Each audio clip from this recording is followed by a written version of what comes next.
So as a point of introduction, I think you might need to move your screen a little bit this way, Miriam. Sure, whatever works.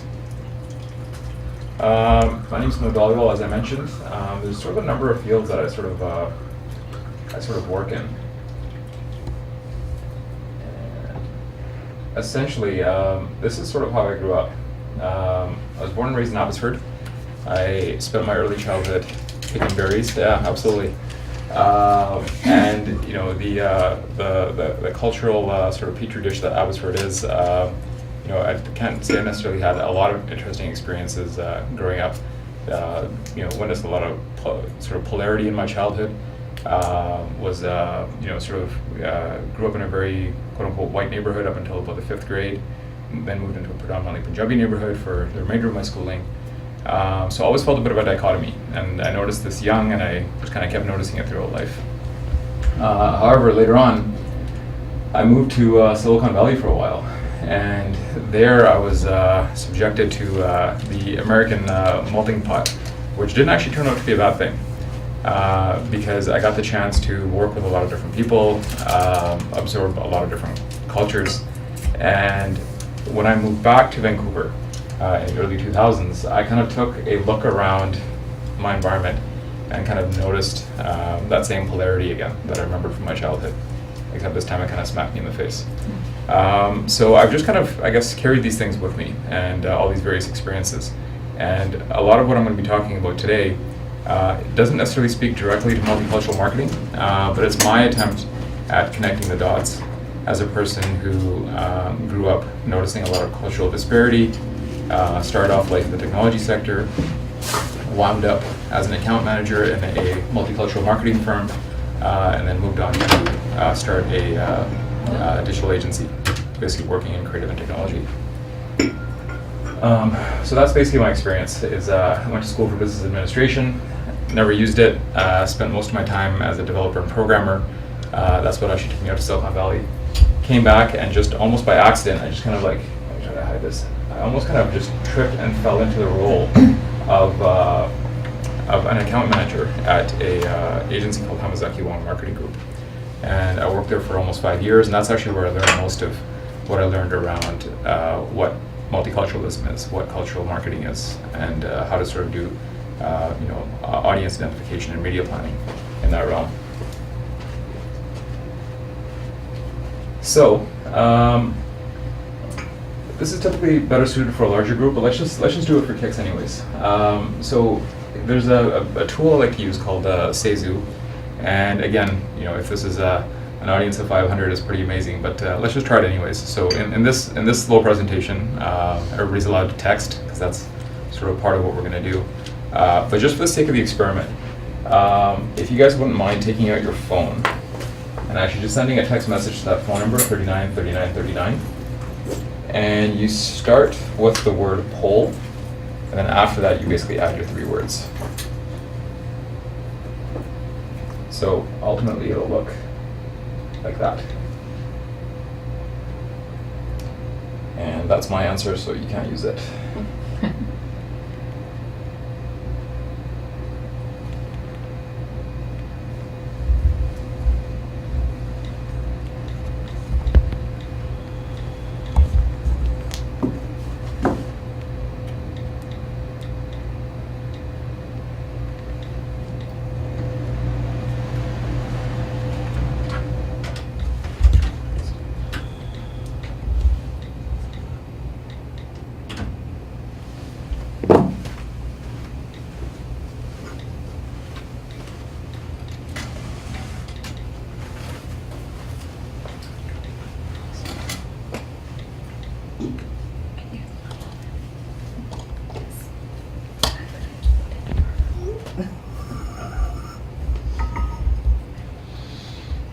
Let's see if this actually came up.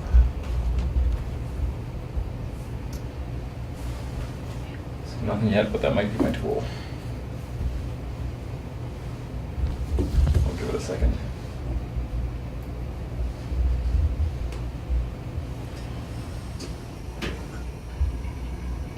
No, you know what? I was doing this last night too, so I think we're going to have to live without it.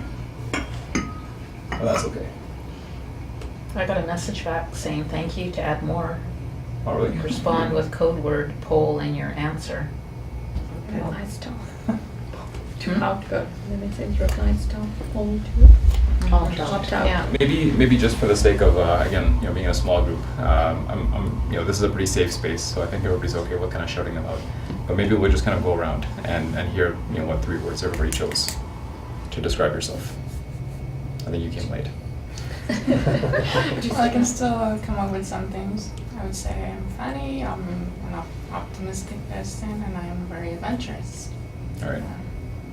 I just put my title because I thought that's what you had done. I put library title. services assistant Interesting. for work. For myself, I put hardworking, athletic, and friendly. I put athletic, intense, and friendly. I just came up with 2. Sure, who's good? I think eclectic and visionary. Eclectic and visionary. Broad. Mine would be very simple. Multicultural. That's it. I guess. Yeah, I just written down. Just one. Yeah. Oh wow! All right. Because I just missed the later part, what exactly was to be put in those 3 words. So I probably thought it is something to do with what we are, we are here for. So I had put in, just for your knowledge, diversity, multiculturalism, and inclusiveness. But then I am a multicultural person. I believe to be have an outlook like that. Wow. Okay. So the question wasn't meant to be prescriptive at all, because part of what comes out of that question is also where we default, because some of us will default to our occupation and identify with that and say, that's where I'm going to start. Some of us will go to our personality. But the interesting thing through all of this, for me, anyways, is for any groups that I've presented to, or any sessions I've conducted, when you actually tease apart these words and you say, okay, which one word encapsulates you entirely, everybody struggles with it, and that's actually quite appropriate, because 3 is even not enough for the most part. Because when you actually think about it, if I was to describe yourself and say you are multicultural and that is it, that doesn't even come close to describing who you are as a person, right? For myself, sure, it might sound nice and fancy to say, I'm a digital cultural navigator. Does that explain me? No. So what this is actually just kind of starting to frame for you guys is thinking of culture and identity as being components that actually inform who you are. And that's where we kind of start to build out our thinking and our understanding of multicultural marketing, is because we're connecting with people. So the best way to connect with people is first kind of understanding how we would want to perhaps receive a message. And I don't think we would ever want somebody to apply a label to us that was so linear and simplistic to say, here's one umbrella for you. You are South Asian. You are Chinese mainlander. Oh, congratulations, you're Chinese from Hong Kong. I don't think there's any single label that describes anybody in that way.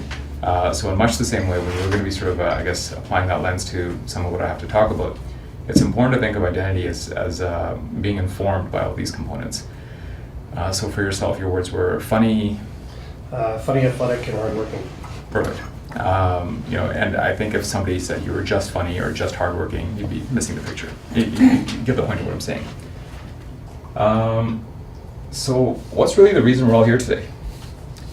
And again, this one I'll just, maybe we'll just go around. Miriam, maybe you, because you have to be, but beyond that, what's the reason we're here today? Well, we wanted to kind of bring the business community in Delta together to kind of explore different options on how to market to a diverse population within the community of Delta. And there are wonderful ways and strategies that businesses may have in place, but really not practicing them. So it was just to bring everybody together to kind of explore and enhance our practices when it comes to diverse multicultural marketing. Okay. We were really struck with your description, and we really do want to bring in more of our community into the library, and we're just wondering how to do that. Yeah, for myself, working with the bank and being a very multicultural area that we're in, it's just how do we connect more, not only with the staff and hiring, but also our clientele, and how do we get more of them into the branches and that kind of stuff. Well, James and I both work together, so similarities. But I find Delta is very interesting. It's a very polarized community, so I'm interested to see how this is moving forward, and people are actually putting out courses like this, or I'm working at a seminar. So it'd be nice if there were a lot more people, but it is a very divided community, so how that changes or whatever is interesting moving forward. So. Well, I think it's amazing that you recognize that, because it all kind of starts there. Yeah. I think personally to learn, to share my experiences as well as to dialogue more about issues that I think are becoming more and more prominent, and we need to address it. The other thing is probably bring back what I learned to Fraser Health and see how we can make our organization more accessible to different ethnicities and different cultures. Mine and Miriam's is basically the same, the outlook, to get the people, there are things that are there in the procedures and the protocols as in print, but something which is getting actively, getting across to the people who need it, like newcomers and new immigrants, and to see how diversity can add to their business and their revenue scenario, so to say, because business is all about revenue too. So it's not something to, feel hampered, or be taken aback. Yeah. So that's interesting, because it's I was the chair of the Province Multicultural Advisory Council for some time, and one of the reasons I left was because of there's a bit of a dichotomy around multiculturalism actually, and it's a new one that's kind of emerging all over again. But in some, and this is a bit of a tangent, but in some ways it's kind of rewound the conversation about 20 years. Because one of the dangers around addressing multiculturalism in a purely immigrant or newcomer context is that it's seen as an economic driver, and that's sort of a secondary effect of, I think, a diverse and inclusive community. And certainly with the province, I think for years we've worked to bring about multiculturalism strategies and have more inclusive communities. Just full stop. Just as being our default state, because I think one of the things that we sometimes forget is that discrimination can happen without any immigration taking place, and if multiculturalism is too much just put into sort of an immigration and newcomer model, I think there's some pitfalls to that. So for the next question, we can replace the word marketers with just communications. So what are the sort of challenges I guess we're facing in communications today? One of the things we heard was about being in a very polarized community. So I guess is it about not necessarily being able to put out communications to this polarized community, or what do you think the challenges are? I think it's everything. The one thing that what immediately sticks out in my mind is we have is the newspapers for Delta. So we have the Optimist and the Leader, or we're going to only have one. It only goes to South Delta. It does not go to North Delta. And I work in South Delta, I live in North Delta. We get the Surrey papers. We don't get. So so it's not surprising that there's not a connection between North and South. So when we're talking not just cultural here, but even geographically there. So I see it as much bigger than just multiculturalism and everything else. It's geographics as well. And so the media there is, how do you break that down? So, in North Delta, obviously, for whatever reasons, it's very different than, yet culturally, South Delta also has a very diverse community, so. And a changing one at that. At least that's what we see from demographics wise. We're seeing a lot of changes to the demographics in there. But when you can't even reach from north to south, Yeah. how do you break across those barriers? So you have a community divided by geography, by culture, and increasingly it's difficult to address change because demographics are shifting. So from a marketing perspective, even the media is divided in how we see our community. So. Exactly. Maybe we'll go counterclockwise for this, or clockwise for this one. Sure. Sort of what Cecilia says, as I've been in Ladner now for a couple of years, and I actually live in Langley, is just sort of seen a slight change within the diverse community that's out there. And I've worked in South Surrey, and I've worked in Surrey, which is very heavily South Asian. And when I came out here, it it wasn't so much South Asian anymore, and all of a sudden now we're starting to see more and more coming in. So how are we adjusting to that change in the community? Really, is I think one of the bigger challenges right now. Okay, so change is the big one. And I agree. I work in North Delta, but I'm promoting programs in South Delta and North Delta, and I can't get things in the paper for North Delta, and so just being able to get the information out to the groups that we're trying to link with, it's hard. It's really hard. So media is a challenge. Yeah, and just we haven't really.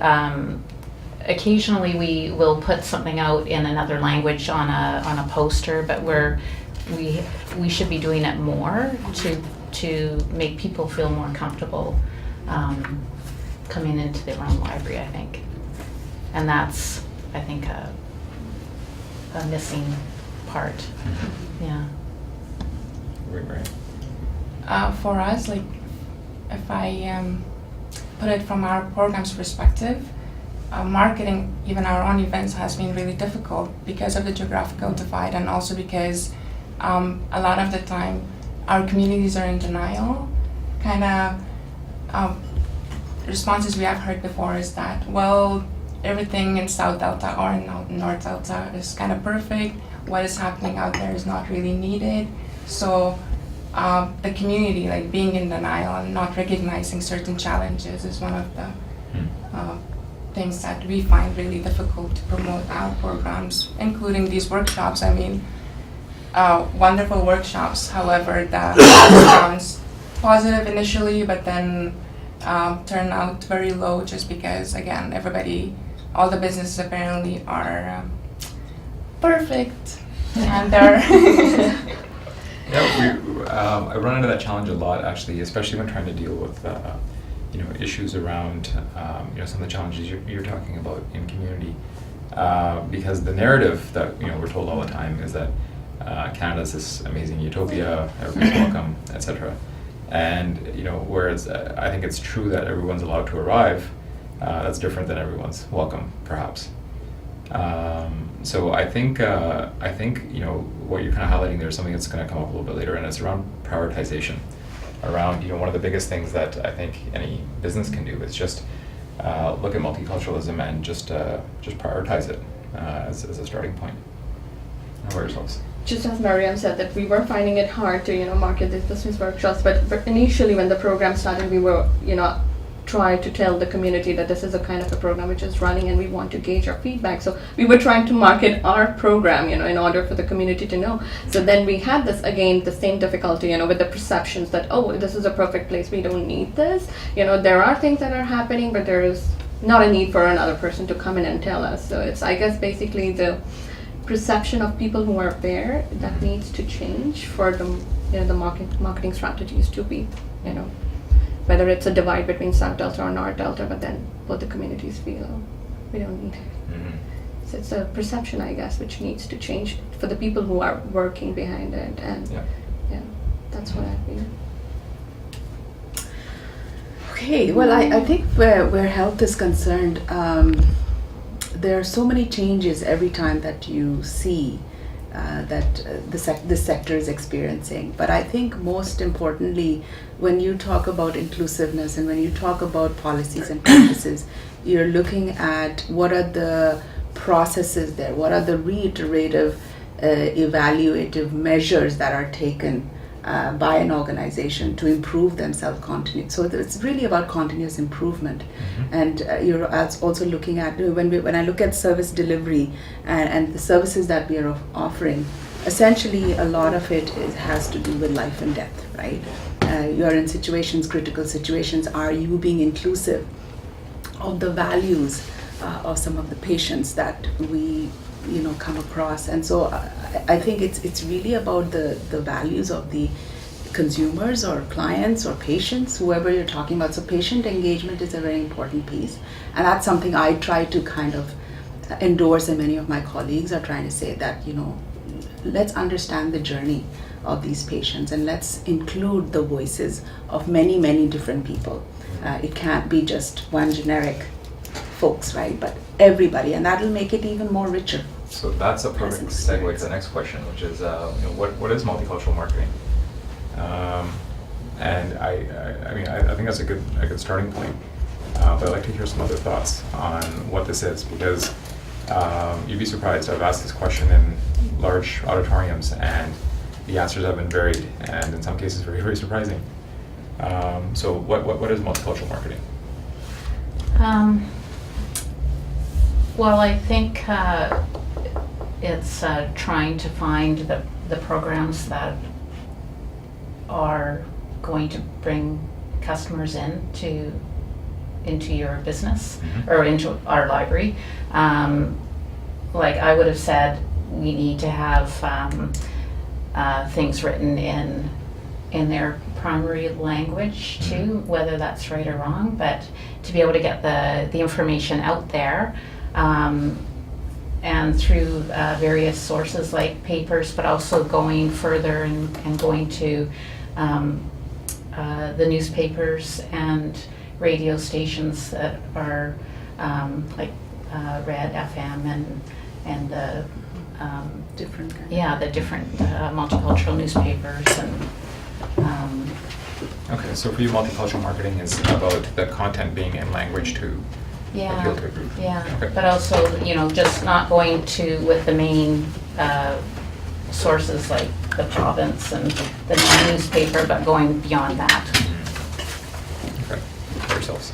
I think the way I look at it is, from an advertising piece, is are we able to market to all different languages and different cultures? I look at it from a staffing perspective, is are we able to deal with every culture that comes in the door? That's a big challenge within our area is, you've got the Chinese, you've got the Punjabi, you've got the English, do we have enough staff in every spot in order to actually deal with our clients as they're coming in?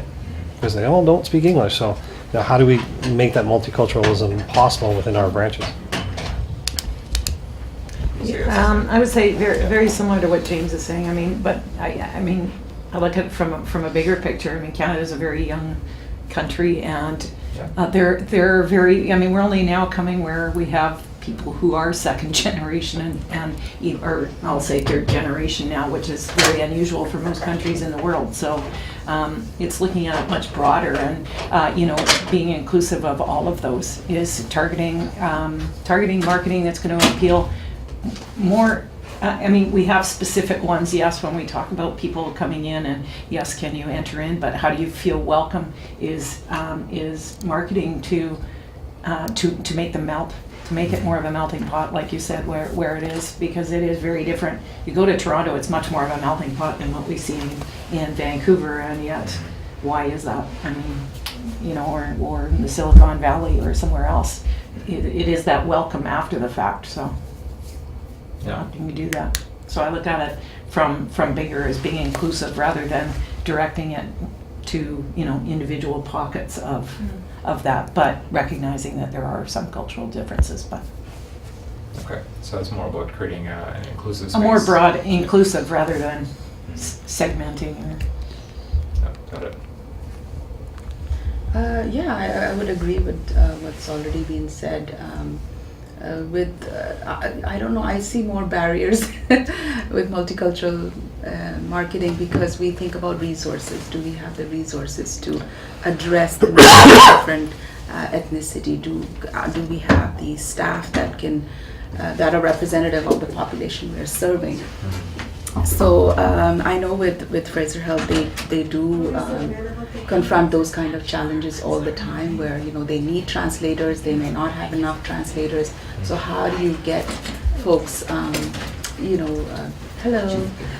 served, and that they're satisfied with the services, most importantly. All right, no worries. We'll pause for a second as some new people get settled in. I think she makes a really good point, because it's costs and being what costs are across across the country, across the world, everybody is in a financial crunch, and how do you target? You can only do that by looking at it in a broader spectrum and being inclusive versus offering all these. You know, we can all offer separate, you know, different types of marketing, but that adds to costs and staff, and most companies just don't have that ability anymore. And that's also got some of its own, it's sort of problematic for its own reasons.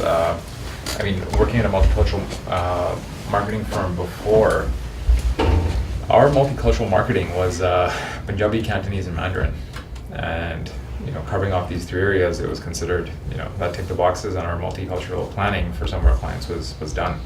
And that was essentially, you know, it was based on ROI. How much of your budgets can be spent on the actual media spend, and how much is going to be spent on planning and implementation.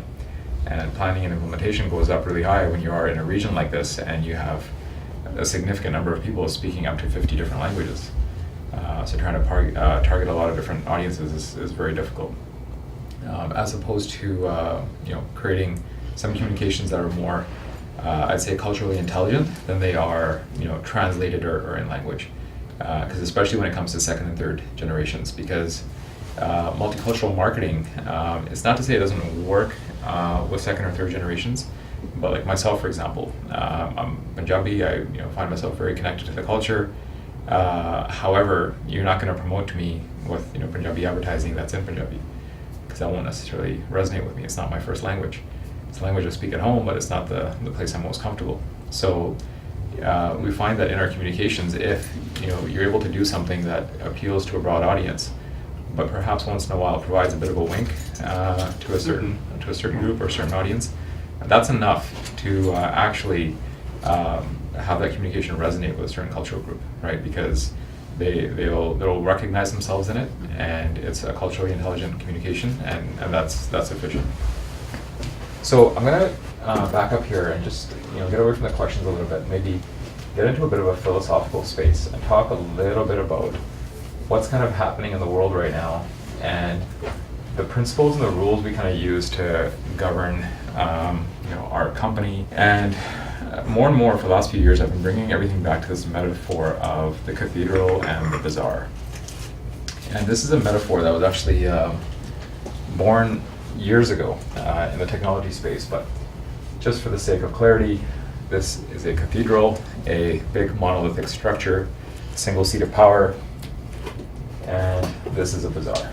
So very dispersed, no single central power base, lots of things happening, lots of merchants, a lot of interactions. This metaphor was actually brought forward by this book that was written in the 90s, and it spoke to a movement that was going on in the software space around open source software. Because at the time there were these monolithic companies like Microsoft and Sun Microsystems that were just ruling the technology space, and they kind of held monopolies in different areas. So there was this new operating system called Linux that gave birth to really the kind of web culture we live in now, and gave birth to this entire culture of open source programming. And open source programming is essentially software developers writing code and saying, once my code is written, I'm going to make it freely available because others will be able to share it and add to it, and together we can make this better than it could have been if I worked on it alone. So it's a completely different way of thinking than companies like Microsoft, where everything is proprietary, and that's also their selling proposition. Because it's proprietary, there's a lot of trade secrets held up in it, and for that reason they can actually charge money for it and get some higher value. So there's trade-offs either way.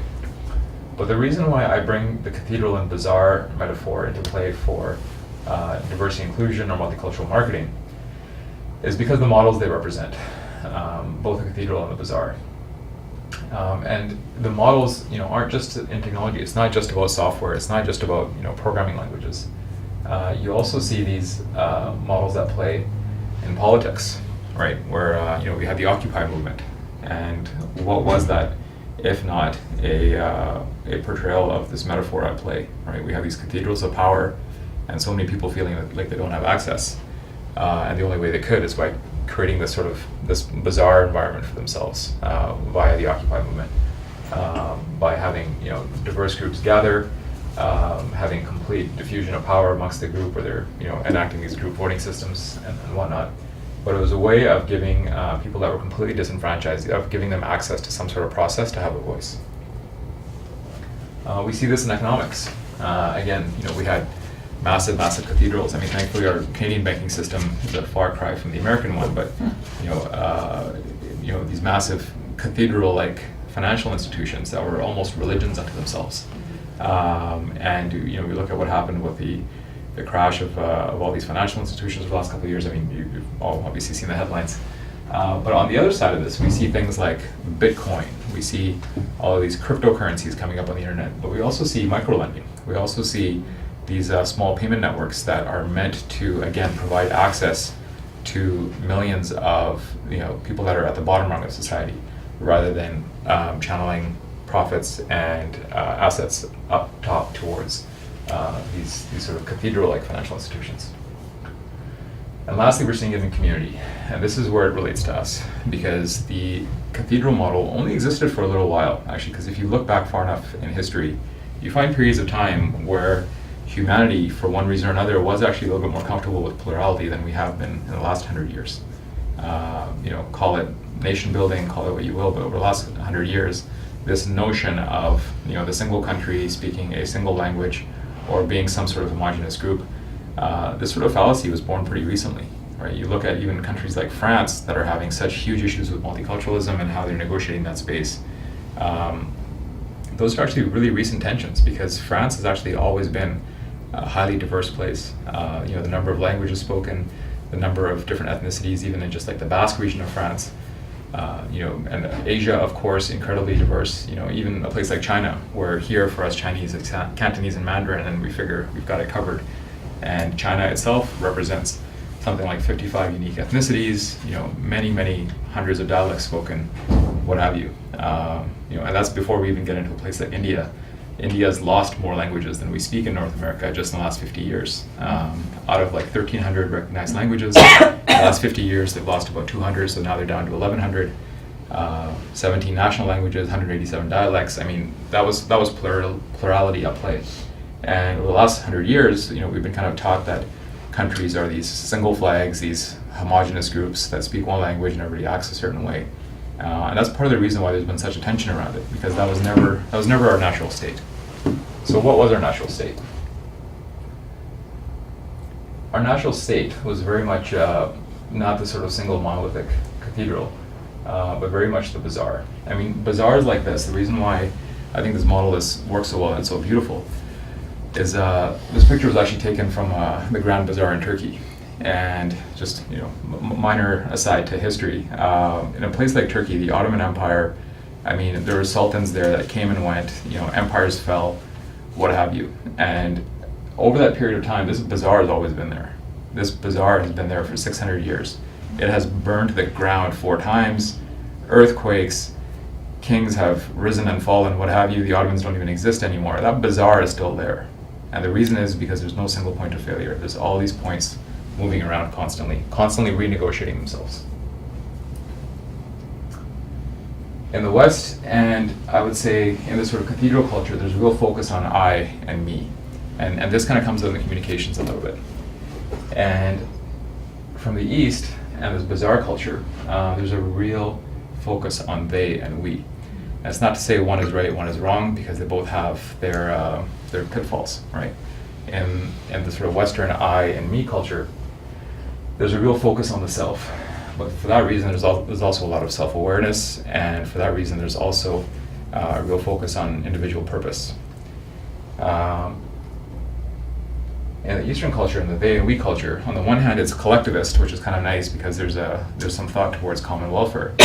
On the other hand, there's also this sort of built-in mentality of what do other people think about me? Where do I stand in relation to other people? There's this constant negotiation, and we have less of that when we're actually, I think, raised in a North American context.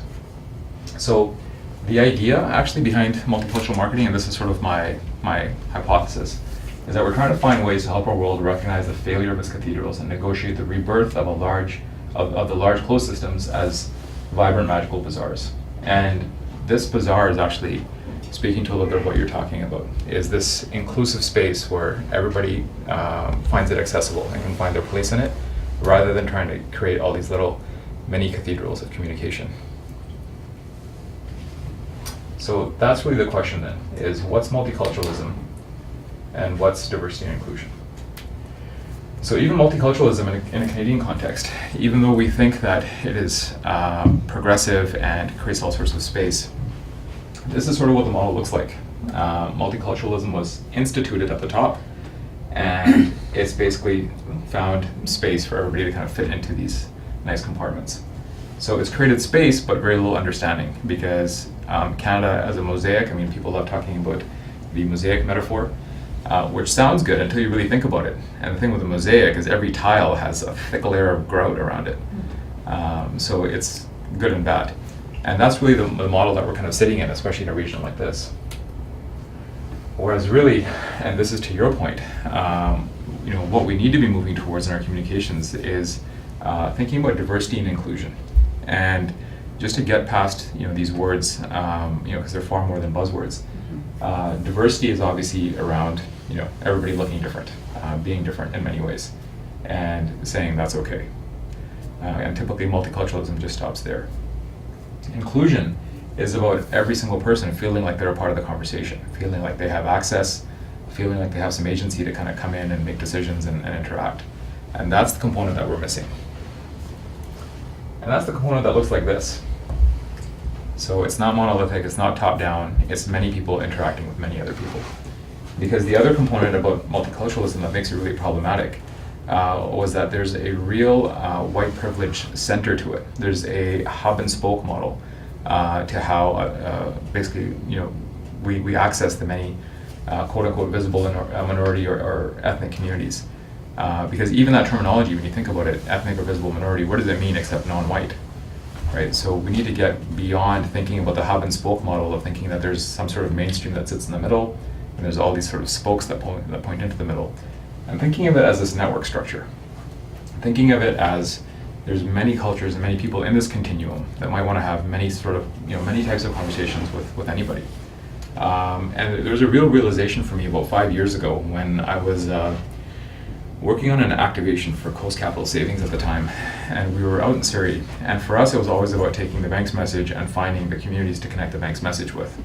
And just the nature of cultural marketing firms at the time was such that we would get our mainstream strategy from the mainstream agency, and they would kind of tell us what the strategy for the bank was going to be, and then we would take that mainstream strategy and we would take it apart and try to put it together in a way that would make sense to the Punjabi community, Chinese, Korean, etc.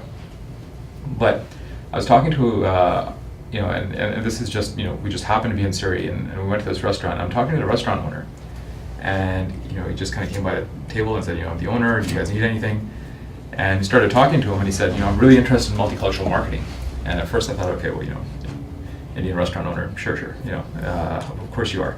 And then he kind of started talking, and he explained to me this experience he had with, some Filipino construction workers, because there was a job site next door. And he said, tell me how to connect with the Filipino community. And at the time it blew my mind, because I was still very much in that space of the hub and spoke model, of thinking there's a mainstream that sits in the center and everything else goes out from there. And I said, why would you want to connect with the Filipino community?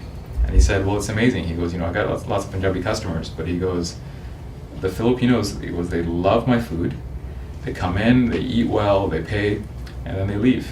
He goes, the Punjabis, they come in, they'll sit forever, they keep asking for free onions and chutney. And he goes, if it was up to me, I would rather just have lots of Filipino plates. Is it a Punjabi restaurant? Yeah. Oh, of course.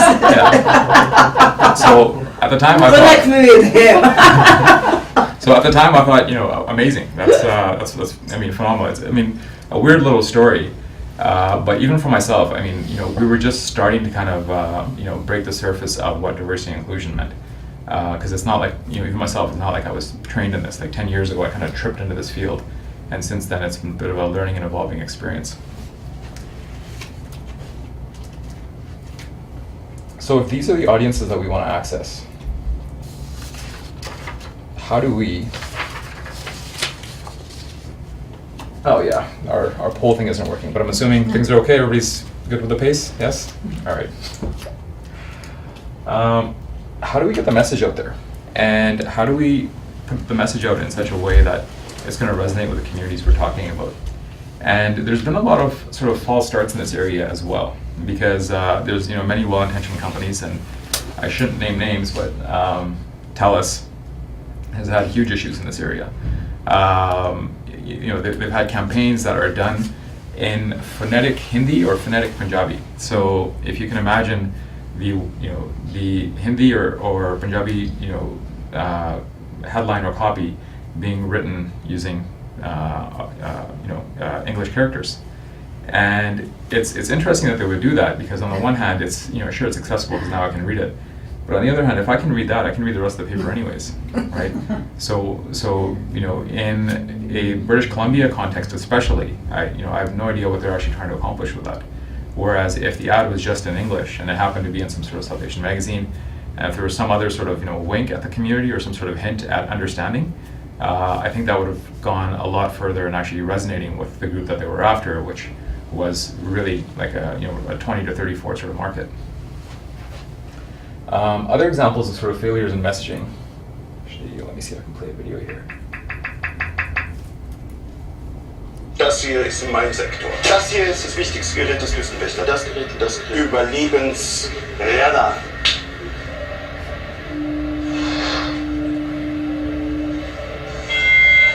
Mayday, Mayday. Hello, can you hear us? Can you hear us? Can you... Over. We are sinking. We are sinking. Hello? This is the German Coast Guard. We are sinking. We're sinking. What are you thinking about?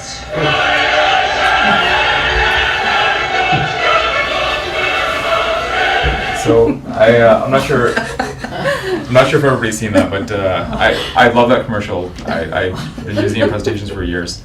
But that just meant to illustrate a very simple point, right? I mean, the supervisor came in, showed him where everything is, and said, "You're set up, you're good to go." But the basic issue was encoding and decoding messages, right? That was essentially the problem with this. Was you had a guy who knew how to use all the equipment, he had all the tools in front of him, and this is one of the issues we're into with multicultural marketing. Is people think it's just about the tools. So you walk into a room, you've got your instruments, you've got your sonar, your radar. It's not about the tools, because the tools are things like translation and graphic designers and all of these and even ethnocultural media. Those are just tools. What's important is to understand how we're going to encode the message on our end, so that when it comes out the other side, or when somebody receives it, that they get what we were intending.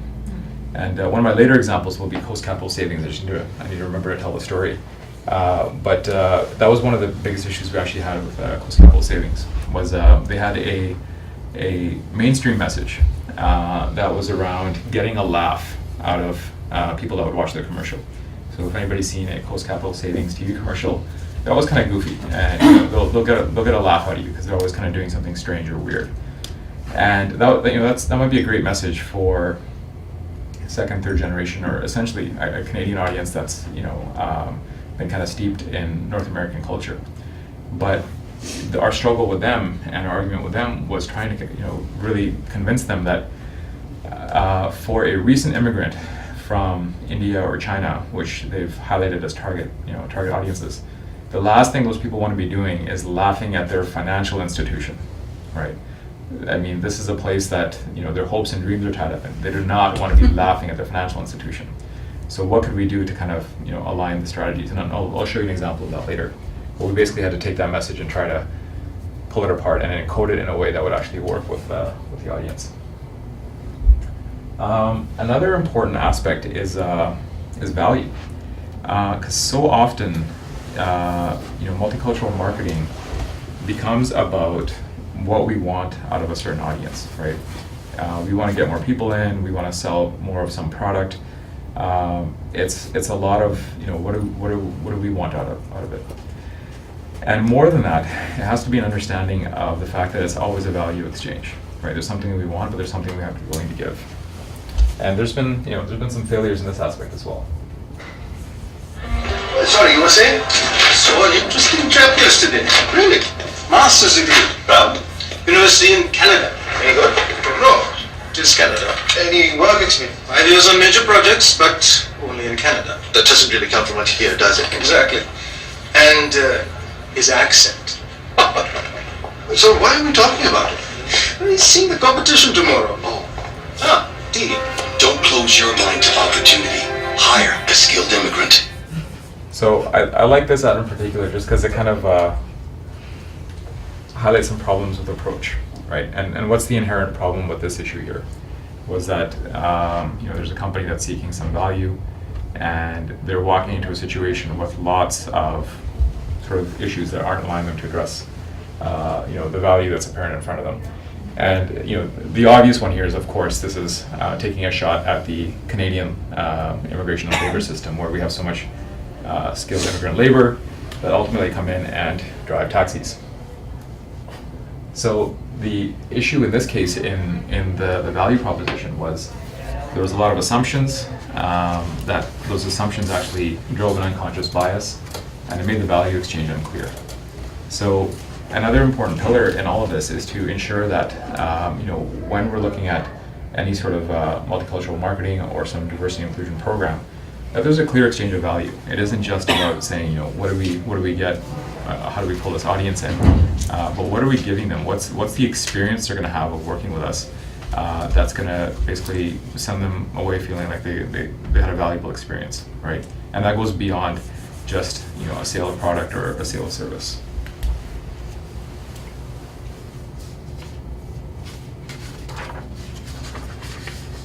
So this is going to be a bit of an obvious one, but understanding your audience.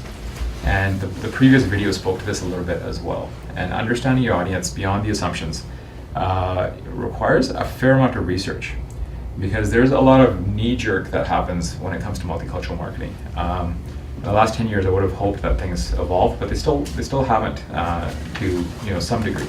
So you have a lot of corporate entities that are on varying levels of sophistication around this.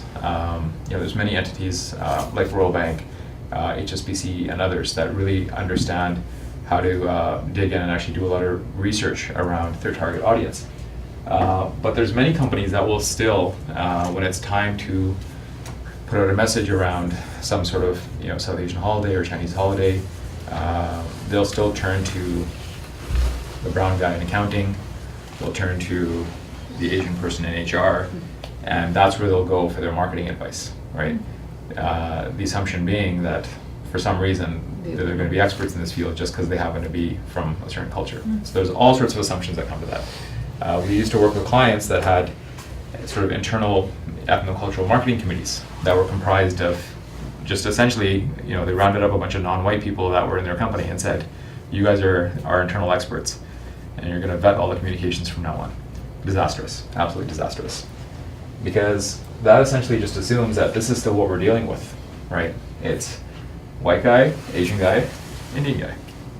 And it's such an oversimplistic view of what multicultural marketing actually is, right? And this speaks to your point earlier quite a bit of, these are just going to create silos of communication. This just creates, some key groups that you need to target, but who are you missing in between, right? Because you can't have possibly covered off an entire community by saying, well, we've addressed the major chunks, that should be good enough. And it becomes especially problematic when you look at what community is actually becoming of value, right? Because you'll notice in this graph, it's actually showing that the median total income of Canadian-born Chinese, South Asian, and Japanese is exceeding that of the total population. So if you are looking at Canadian-born Chinese, South Asian, and Japanese populations, and you're trying to appeal to them with a message that's meant for this crew, right, you're more likely to alienate than you are to actually connect with anybody. And this kind of spoke to my earlier TELUS example, right? It's actually a far more that would be needed for this audience, so much so that I wouldn't even attempt it as a part of this presentation. I mean, like I wouldn't even attempt to say, here's what you should be doing, because based on what your value proposition is and based on what your actual objectives are with that audience, there'd be a fair amount of research required to actually go in and understand the audience. And I think that's really the point here, is that it's one thing to say we're going to do multicultural marketing, but there's a whole precursor to that, and that is understanding the audience intimately. So the last part of this is about actually aligning your objectives, and this speaks a little bit to the comment I was making earlier about value exchange. And aligning your objectives is essentially meant to highlight that there's something that we want to achieve in engaging in multicultural marketing, and there's a certain reaction we want out of our audience. And sometimes, especially when it's time to put together multicultural marketing plans, these objectives aren't necessarily aligned. So we'll have a situation where we'll take a piece of communication, we'll put it into a certain language, we'll pick the media outlets and say that should be enough. But we haven't really put a lot of thought into what our product is, what the value proposition is, and who really our audience is. And the next example actually illustrates a point where objectives aren't aligned. There's companies out there that are amazing at aligning objectives, such as Nike. And the reason I bring up this example rather than go to a multicultural example is essentially wanting to start thinking about cultural marketing as marketing to any demographic or psychographic, right? This is just another group that's got certain interests and perhaps certain behaviors that might be a little bit different than some other groups, and we just want to speak to them a little bit more intelligently, right? So in the same way, I don't play basketball myself, but I've got lots of cousins, I've got lots of friends that do. So there's ads like this that might speak to them, that might speak to the culture that they grew up in, being as part of high school basketball teams and what have you. And Nike does an amazing job of this, right? Because you have Kobe Bryant, it's their new line of shoe that's coming out, the wings with the wings formed out of the shoes, just giving this sense of flight. It's a pretty cool ad. And when this came out, you can imagine that my 16 or 17-year-old cousins would be like all over this and be like, wow, I want this. So talk about alignment of audience, objectives, and message. But there's a group out there that does a horrible job of aligning these three areas, and that group is government. And the reason I highlight government is because in the next example, you'll see what Right. Yeah, and Oh, yeah. you'll see what this ad would look like if it was produced by government. It would look like this. Notice of retail purchase opportunity. Our regional distribution center has received notice that this product will be available for retail purchase at certain locations. Blah blah blah blah blah. So in this case, you have a government department Get your point. that has a really clear understanding of what they want to do. No understanding of value, no understanding of audience. Right? Every piece of government communication looks like this. Yeah. Whereas if they were really aligned around their audience and the objective, it should look like this. There shouldn't be a rezoning application in the neighborhood that does not look like this. You're right. So there's other great examples of this as well, actually. CBC, in connecting with a Punjabi or South Asian audience, rather than do a bunch of campaigns that said, hey guys, listen to us, or do some Punjabi spots saying, hey, you should tune into CBC more often. Especially at a time when there's so much actually growth in ethnic media, that CBC and other properties are under some pressure because there's a lot of fragmentation happening. So they pulled actually a masterstroke in doing a hockey night broadcast in Punjabi. Alignment of message, of audience, and objective. Right? Overnight, CBC is relevant to a massive community again, right? And again, this isn't necessarily like a piece of marketing that went out, but this is just speaking to the fact that there is a large Punjabi diaspora. There's the second largest Punjabi settlement outside of India is actually in this region. So by doing this, CBC was just acknowledging that, and what a way to pull in a community. And it was a phenomenal move. So if that's all about audience objectives and value exchange, then where else have we seen this? And there's some interesting examples, and again, kind of weird and slightly different industries. So if there's any questions around this, please don't hesitate. But Purdy's Chocolates recently did something really interesting around Diwali. Diwali, Indian Festival of Lights, and they produced a chocolate coconut burfi. So rather than our families exchanging Indian sweets that are bought from the Indian sweet shops or what have you, which my generation doesn't eat. In fact, we kind of abhor because families will exchange pounds of this stuff, and the last thing we want to do is eat pounds and pounds of butter and sugar mixed with oil, or butter and sugar, sorry, mixed with flour. And Purdy's took, this Indian sweet and made it relevant to me again, right? Because you don't sell them by the pound, you sell them in these cute little packs of 6, right? And you turn them back into the delicacy they used to be. Again, there's no Punjabi language, there was no South Asian media around this necessarily. It was promoted mostly digital, and it was the product, right? So the product in this case is the message, right? Perfect alignment of the audience and what their objective was, which was just to say, we get you, full stop. In fact, it would have been a little bit, I think, pandering if there was a big Punjabi headline over this and all sorts of other communications to really, really try to bring it home. Did they gauge how well? Sorry? Did they gauge how well this? We don't actually have metrics on this. Unfortunately, this example wasn't our campaign, but it was too good not to Is include. this coconut? It will be good. Coconut yeah. is good now. Yeah. How do they market that Yeah, to the community? Like, did they go out with a print ad, or was it out there? There was some print pieces that went out at some community events, but beyond that, they were I think. I don't want to say they downplayed it, but they were kind of understated about it, and I think it worked well for that reason, right? Because $8 for this package. My mom's generation will look at this and go, "That's ridiculous! I can buy 4 pounds for that much, right?" So They should have done just a giveaway of like 1 or 2. Actually, during Yeah, $8. During Just the- because the first year, the second year would be huge. Absolutely. So during Diwali that happened, they had promo cards, and there was a digital campaign as well, so social media and newsletter. Yeah. Perfect, right? I mean, in fact, the reason I knew about this was I think 'cause it's great. Yeah, because it landed in my inbox. And you know where this is going. Yeah. Purdy's again, Chinese New Yes. Year, and nailed it. Absolutely nailed it. Very nice. Very nice. The chocolate fortune cookie. So beyond that, I mean, I've been consulting a little bit with, Vancouver's Jazz Festival, and talking about how we can do the same thing with them. Audience, objectives, and value, especially when they've been seeing a decline in ticket sales for the past number of years. And jazz, it's not that the genre of music has gotten any less beautiful. It's not that the music is any less relevant, but there's a certain type of jazz that only appeals to a certain type of listener, and the numbers of those listeners are in decline. So what does the Jazz Festival do when you're relying on this genre to sell tickets and bring the people in?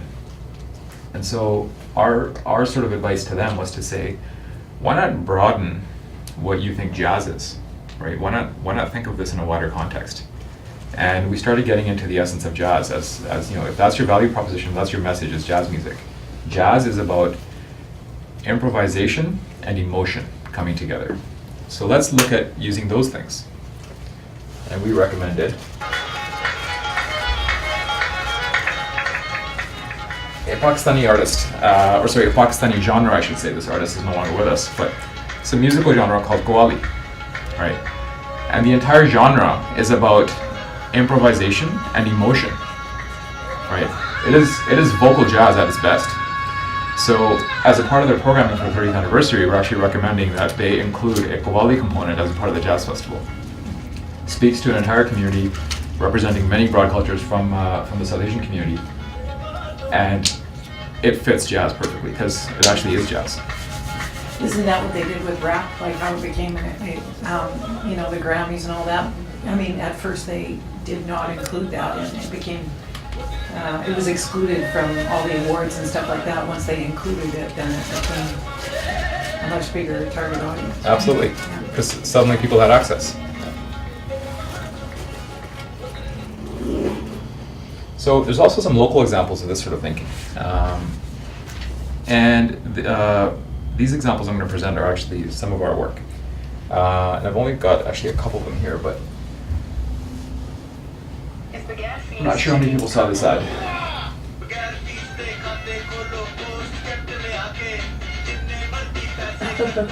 Is it a bank?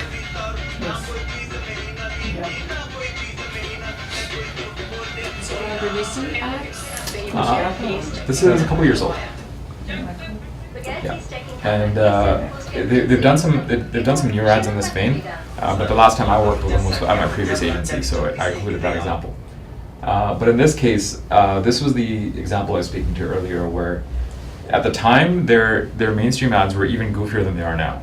Like, they were like just goofier. Like, I mean, they would have tables with all sorts of garbage on them and people running in and fighting over the garbage because it's free. It was like people like free Garage. stuff, free checking. Yeah. I should do that on my farm. And it was largely horrifying to us because we were like, there's no way we can take this to the South Asian or Chinese community. Like, you know, the association was wrong. So we said, you know, we can't get these communities to laugh at you. What we can do is maybe bring a smile to their face. Let's turn the laugh into maybe just a sense of delight. So that was our adjustment and strategy. So we basically commissioned some Punjabi artists. They wrote an entire song in Punjabi extolling the virtues of a free checking account, and they walk into a branch and they burst into the song and dance. That was about as close as we could get. Can I say something? You know, in the Philippines, it's more fun in the Philippines. You know, the tourism shut up. That's what there's Really? a beach, there's a coconut thing. I haven't seen that one. You haven't seen it? Another client of ours that we worked with is a company called Wireless World. Their domain is My Wireless World. And this is a company, you know, they look like a fairly sophisticated, intercultural marketing sort of shop. But their roots were actually in Abbotsford. And their roots were in Abbotsford as essentially like a South Asian cell phone dealer, right? They started off like 15 years ago with like a table at the flea market just selling used phones. And from that they built up to a storefront, and that storefront served a 99.9% Punjabi speaking audience. Over a period of about 8 years, they exploded, you know, in Abbotsford, multiple locations in Surrey. Now they got locations in Alberta and elsewhere. But during this time, or actually before they moved into Alberta, they were starting up a location in Yaletown. And they said, you know, they came to us and they said, you know, our brand, like, we can't be the Punjabi cell phone dealer anymore because we're not just in Abbotsford or Surrey. We're moving into Yaletown, and soon we're going to be in Alberta. And we got to get rid of all that. So get rid of, you know, any of the Punjabi stuff we used to do before. Make us, and I'm quoting, they said, make us look like a white company. So, you know, we kind of started down this road. We understood what they meant. We understood that they wanted a brand that was accessible, that didn't look like it was just speaking to a certain community, right? Because in doing so, it would be inaccessible to everybody else. And that's very much what their brand was before. Because they only did Punjabi advertising. When you walked in, you know, there'd be a lineup of Punjabi people behind the counter. Everybody would be speaking and getting served in Punjabi. So where's the access? And what we said to them was, we said, you know, you started down the right vein because, you know, they started off at a flea market. And they started speaking to a community so well that they built up this loyalty in this community that allowed them to grow. And we said, why would you want to throw the baby out with the bathwater? Why would we want to just chuck all that out the window, right? And why don't we actually take that and evolve it? And say, rather than taking away Punjabi, we're actually going to add to it, right? Let's start by adding, you know, some of your staff that can actually speak Mandarin, right? Well, let's add some staff that can actually speak Tagalog, right? Let's start moving in that direction so that rather than trying to sanitize you into something else that's this English-speaking company, which isn't actually who you are, let's make you more culturally intelligent, right? Let's actually use that as an asset and build on it. And that's the direction we went with their brand. So they rebranded as Wireless World, moved into Alberta, and this is essentially what their communication looks like right now, right? And with a website called My Wireless World, the whole point is that, you know, communications are for you, whoever you are. And when you're actually using the store locator, even, you can locate, service centers by language, by region, and we basically made it accessible for everybody. Because next to a place to live and a car, communications are actually the next thing that, you know, recent immigrants and newcomers are, right? So in this case, there was a real imperative to make sure that people felt like they could access this particular service in their language. And being that internet and social media usage is incredibly high in Chinese and South Asian communities, especially amongst newcomers, it was a perfect fit for them. So that's a little bit of a different. So let me qualify that point. I'm actually glad you pointed it out because I'll probably change that slide based on your comment. I was trying to be a little bit cheeky there in saying that. So you know, there's frontline staff, of course, that you would want to represent the community that you're working out of, right? What I mean to say is that to have this thinking, to set the strategy, to do the planning, you don't need to be from some, you know, kind of tokenistic ethnic background by any means, right? that as long as there's a sincere understanding of, knowing what you don't know and saying we need to connect with the community, we need to cultivate a message for them and make sure they're getting value out of the experience, anybody can do that, right? I just want to speak to that strategy component. Is that strategy does not need to be set by brown guy in accounting. Yeah. Anybody can do it. Yeah, and I know I learned something early on when I started in this sector is essentially a respect for the cultural story. So no matter who it is, just respecting who they are and where they come from makes a huge difference in how you do business, right? So. Wow, this is great for my health business. Because I love going to the thrift shop, I like going to the garage. So I realize I have a Tonicare farm and I can invite people for free stuff and display there. And now, after I realized this, because I went to Vegas and there's 2,000 people there, and number one, the Salad Master is a healthy cookware, okay? But it's a system. It's not about cookware. It's about health, And people doesn't know that because when they have cancer, they go to the hospital and the doctors give them medicines and all medications are toxic. So what you did, even though I came late, I'm happy I came. This will improve my connection to the community, not because I'm a Filipino, but because I'm a nurse with a passion and a vision to save health. Because we are already with the Cancer Project in the States. We are with the Taste of Home Cooking School to penetrate the way it should be educated. It's all about educating people like you educate us today. How we can improve helping with a vision. Because before we die, we want to have a legacy, right? That's how I am. And that's why I want to stay in Canada until I don't know when. So I want to be able to share it. And it's their decision whether to grab the opportunity. You don't need to be multicultural, meaning we eat, we shop, and we have to promote, so we have to be able to diversify and help each other. Because sometimes, you cannot go to this fair because you're a profit society. You're only going to a non-profit.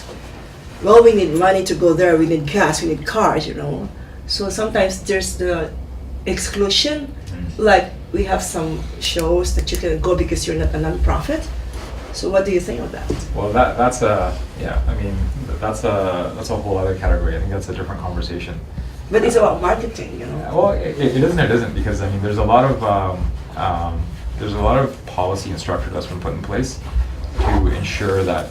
So that's what you said about government. The government is the one funding these things, right? Yeah. So how can we make it your own? So can we hire somebody like you to do something different? Yeah, because I like the bazaar, the idea of the bazaar, because absolutely. in the Philippines we have these markets everywhere you go there. Absolutely. So it's a different culture. And I think if we could make sweeping changes and every enterprise could have a social enterprise component to it, absolutely. But what we're actually talking about is there's a policy difference, right? Mm-hmm. And just by the policies that have been set, there are very specific programs that only not-for-profits can actually access. Because I think in a competitive environment, especially when you have a commercial interest involved, there would be abuses, right? Because government provides a lot of help. There's granting, there's special access, etc. And if you didn't make it exclusive to organizations whose mandate was only to invest into the community via the not-for-profit status. But I think they should be more open, as if you said, to teach people. Like in the States, there's companies who will have rewards for people who don't smoke, who are trying to change. And I heard it on I think CNN, something like that. But these people are more into keeping their company stable, because in the long run, if the company fell because of too much sick leave, which happened to me, I have too much injury from my nursing heart transplant. So my supervisor said, I can't hire you anymore because you have too much injury. I have to pay a lot for your sick leave, something like that. Yeah, I mean, I don't even want to get into health policy. That's a whole okay. other. Well, if I go back, I went to school in Abbotsford. You really? That's where I grew up. Oh, no way. And I took French immersion for the first 7 years. And, obviously we know the two main languages are English and French. Well, French to me is a waste of time. I've gone back to my parents and said, that 7 years was a waste of my time. What do I do with it now? I would have rather, honestly, gone to learn Punjabi. Based on what I know now, I would have fit in a lot better. And I kind of joke around with the bank, I'm a white guy who speaks English. In certain branches, I may not be able to speak to 100% of the clients. And so this is kind of where I go, and I kind of took that Nike versus the government ad going, well, that's typical government in that we're so focused on English, French. Well, we don't use French really on the West Coast. So how do we involve and get the rest of these communities connected to us? You know, whether that's learning a couple, you know, some words in a certain language to be able to talk to it. You know, which I've done through Punjabi, just, you know, simple words where clients will look at you and go, really? And appreciate the fact that you're learning something and you're being able to adapt slightly. You know, a big thing for us, like I said before, is just hiring enough staff to be able to speak to the different communities and that kind of stuff. So definitely, you know, we continue to grow and we continue to learn. I think that's a key piece that was in there. And I think the Royal Bank has hired some people from overseas, and there were some complaints from Caucasian people, is that right? I'll be honest, I've had it before when I worked in South Surrey, where I actually had a Caucasian client call me up and say, "What's with all the Punjabi workers?" You know, we've got to continue to move with what's going on in the community, right? And You've got to get it. And just to speak to that a it's little kind of bit. just hands off at that point. But Well, yeah, and just to speak to that a little bit, I mean, that's a discomfort that's present everywhere whenever there's change. I mean, I think it's kind of like the most, you know, evolved people in the community that can be adaptive to change and are curious about culture and want to explore and move all the time. But that attitude's prevalent anywhere where you've had things a certain way and suddenly they're changing. Like I can tell you about my relatives in Punjab, India, who I visit all the time, and you know the complaints are exactly the same, but the people are changed, right? So it's like, you know, they're all coming in to take over. They're taking all the jobs. They're taking the money away. There's gonna be nothing left for us. But it's my Punjabi uncles talking about people from Nepal and the neighboring state of Bihar, places like that, right? And I turn to them and I say, you know, this is pretty hilarious because, you know, you guys have basically become what, you know, my parents kind of fought against over there. So that's where I kind of realized that it's actually a human condition that is around adapting to change and feeling a threat from the change, right? But it's prevalent anywhere you have a community that's been a certain way for a while and suddenly it has to deal with change. Xenophobia sets in immediately.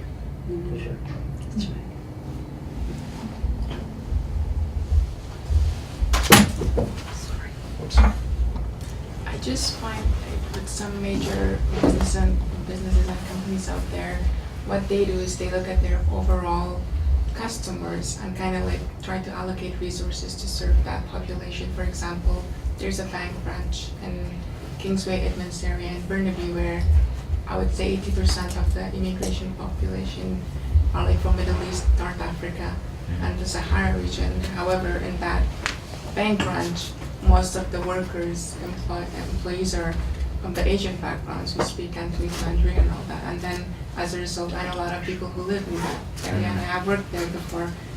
They don't get the right service. It's one of the challenges, one of the problems that are within some businesses. Maybe it's just the policies that their mandate is to cater to the overall customer. I bet you it's more so just that HR hasn't caught up. Yeah, I was going to say it's a real challenge. It is a real challenge because markets evolve. You know, markets evolve so fast where you know they're changing. So as they change, unfortunately, you have to have people leave the brand. You know, and I'll speak you know as if it was a brand. You actually have to have people leaving their position in order for us to be able to hire somebody new in. And I'll use White Rock as an example. It's an ever-changing market out there because that Morgan Crossing area has just exploded, and you have all these townhomes, and with that has become a boom in the Korean and Vietnamese population out there. So as people are leaving, they're looking for employees with those language skills.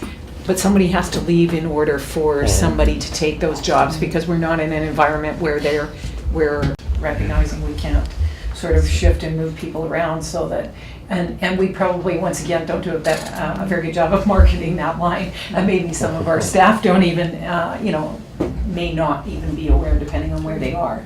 But there is one line where there's not a language, or, well, there probably is, because with 1,100 languages from India, I'm not sure we'd find somebody that knew them all, but recognizing that there is somebody there on the other end. But once again, it gets back to the marketing side of it and getting that message out there. Absolutely. I mean, a lot of the time there is also communication issues within businesses. A lot of the frontline staff are not aware of certain procedures in place. There's a story from this new immigrant couple who went to this store, wanted to shop for something. Their interact wasn't working properly, or they were having issues like trying to punch in the PIN number and whatnot. And then they were kicked out of the store, mistreated very badly. So those are some stories that you hear from settlement agencies working in that area, people coming in with all sorts of complaints the businesses, from the communities, just because even though organizations have protocols to take care of a certain crisis situation, like a lot of the time communication within a place is not very clear among everyone. So yeah. Yeah, so even though, I guess institutionally, they might have said, okay, you know, diversity and inclusion is a priority of ours, it hasn't been communicated down properly yet. And I mean, even for Royal Bank, I mean, I didn't even understand that or didn't know that line existed. I mean, it's obviously... I would venture to guess that if you probably walked in, I mean, realistically, if you walked into a branch and asked, I don't know, you might have half the staff that know and half that don't. It's that, it gets back to that. It's a constant learning thing, and unless it's brought to the unless you keep it forefront all the time, you likely, you know... And that's a reality, right? Yeah. And it is, it's keeping that alive, but you could walk in and anybody should be able to give you the phone if they're unable to speak, and you have a line that you can get to, and there's people that man those phones all the time. That's phenomenal. So it's been made a priority at some level. Well, it is from, we all, you know, it's still that cathedral. It is a priority at the top, but does the message go properly out to, and do we keep it forefront? And that's where, if you're working in a very cultural market, you need to keep that forefront, so that people do realize when they come in, and not just being new to the country, but being new to a bank or new to whatever store, that they're aware of those things that actually do add value to them, or, you know, that it is inclusive, that is something that they can use. I have the same issue. I have Mexican pilot students. We don't want here in Canada anymore. Why? My interact doesn't work. What bank is it? No. Well, I think with that, if some other questions, I think we'll wrap it. I will hand out my cards if anybody's got any other questions. You know. Is this your name, Mo? Yeah. Good advertising. Mo. Thank you.